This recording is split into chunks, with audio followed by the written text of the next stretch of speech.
கார்த்திகை நட்சத்திரங்கள் சம்பந்தப்படுவதால் சிவனின் நெற்றிக் கண்ணிலிருந்து முருகன் பிறந்ததாக உருவகப்படுத்தப்பட்டுள்ளது.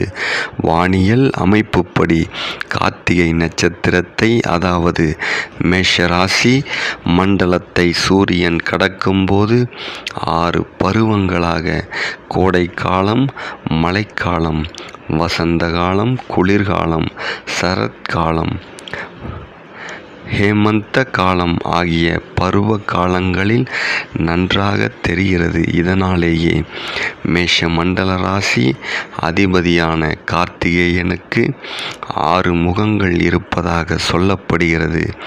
இந்திய புராணங்கள் எல்லாமே விஞ்ஞானபூர்வமான விஷயங்களை உள்ளடக்கியதே தவிர வேடிக்கையானது அல்ல. நன்றி, வணக்கம், வாழ்க வளமுடன்.